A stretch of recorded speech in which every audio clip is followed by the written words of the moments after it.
MLive's Nick Baumgartner here from TCF Bank Stadium in Minneapolis, the site of another thrilling game. This time Michigan on the right end of it. For Wolverine fans' sake, Michigan with a 29-26 last-minute, last-second win over Minnesota here. Second straight week, the game comes down to the final second, and this time Michigan gets the job done. As you know, a lot of stuff happened in this game. This was a wild one. A lot of things to break down and talk about, but the end of the day, Wilton Speight comes in the game for Jake Rudock, who suffered what Jim Harbaugh described as some sort of torso injury, chest injury. He got hit in the head, helmet flew off, he was checked in the locker room. Harbaugh said to his knowledge Rudock has not been diagnosed with a concussion, doesn't know about his status for next week. He sounded hopeful that Rudock would be back, but again, he'll have to wait and see. Wilton Speight, who was moved to the #2 quarterback job a couple weeks ago, moves in. Struggles for his first couple series, comes down then and throws a touchdown pass and hits a 2-point conversion to erase a Michigan deficit, give Michigan the lead back with about 5 minutes to play, under 5 minutes to play I should say, and from there Minnesota marches all the way down the field, actually throws a touchdown pass to go ahead with about 30 seconds left. That play is reviewed, overturned, the ball's put at the half-yard line.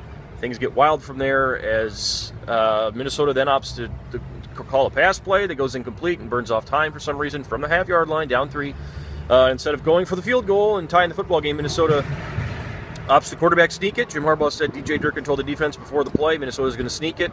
They sold out on the sneak, get the stop at the buzzer, and win the football game. So Michigan goes back home with the little brown jug and dodges a bullet. But again, I mean, I think if you look at it, you know, maybe karma's on Michigan's side. Harbaugh called it a great learning experience, said it was an invaluable learning experience, and that this team found a way to win a game on the road. That was a hard-fought game against a team who had a lot of emotion. Minnesota did, obviously playing without Jerry Kill, their head coach, who retired earlier this week.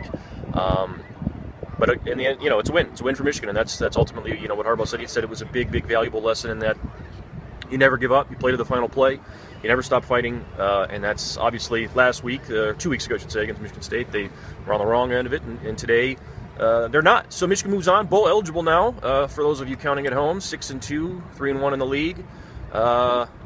Any Big Ten title hopes they have are still alive. Of course, they're going to need some help, but at the same time, a lot about today. You know, we'll see about Jake Rudock. We'll see if he's healthy moving forward. The offense only had about 246 yards, I believe, somewhere in there, less than 250. So some things there to work on. The running game wasn't great. Drake Johnson had probably the best day. He had 55 yards on the ground, 10 carries. Jabril Peppers played a ton on offense, scored his first touchdown, actually tried to throw a pass, then was sacked. See what I mean? There was a lot of things going on in this game. And again, we'll have to wait and see on Rudock's status, but ultimately, Shane Morris is now the third-string quarterback here.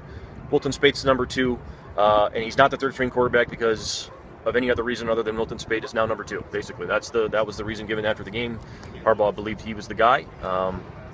The Morris redshirt stuff, I suppose, they're still trying to salvage his redshirt, but at this point, he didn't play because he wasn't the guy. And Jim Harbaugh said it was Wilton Speight's job, and he went and won the football game. So we'll see how that all unfolds going forward. A lot for Michigan to work on, a lot to fix, a lot of big plays given up today.